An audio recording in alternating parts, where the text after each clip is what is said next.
Car ಮತ್ತು bike ನಡುವೆ ಭೀಕರ ರಸ್ತೆ ಅಪಘಾತ.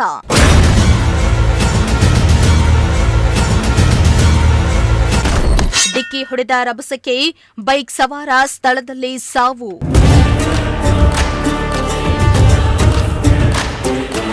ಗುಬ್ಬಿ ತಾಲೂಕಿನ ಚೇಳೂರು ಬಳಿಯ ತುಮಕೂರು ಮತ್ತು ಚೇಳೂರು ಸಂಪರ್ಕದ ರಸ್ತೆಯಲ್ಲಿ ಬರುವ ತಾಲೂಕಿನ ಕೋಡಿಪಾಳ್ಯ ಗೇಟ್ ಬಳಿ ಕಾರು ಮತ್ತು ಬೈಕ್ ನಡುವೆ ಭೀಕರ ಅಪಘಾತ ಸಂಭವಿಸಿ ಬೈಕ್ ಸವಾರ ಸ್ಥಳದಲ್ಲೇ ಮೃತಪಟ್ಟಿರುವ ಘಟನೆ ನಡೆದಿದೆ.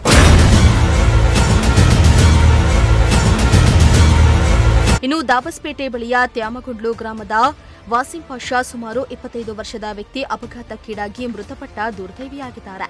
ಚೇಳೂರು ಪೊಲೀಸ್ ಠಾಣೆ ವ್ಯಾಪ್ತಿಯಲ್ಲಿ ಬರುವ ಕೋಡಿಪಾಳ್ಯ ಗೇಟ್ ಬಳಿ ಮಾರುತಿ ಸುಜುಕಿ ಕಂಪನಿಯ ಕಾರು ಅತಿ ವೇಗವಾಗಿ ಚಾಲನೆ ಮಾಡಿಕೊಂಡು ಬಂದು ದ್ವಿಚಕ್ರ ವಾಹನ ಸವಾರನಿಗೆ ಗೊತ್ತಿದೆ. ಡಿಕ್ಕಿ ಹೊಡೆದ ರಭಸಕ್ಕೆ ಬೈಕ್ ಸವಾರ ಸ್ಥಳದಲ್ಲಿಯೇ ಸಾವನ್ನಪ್ಪಿರುವ ಘಟನೆ ನಡೆದಿದೆ.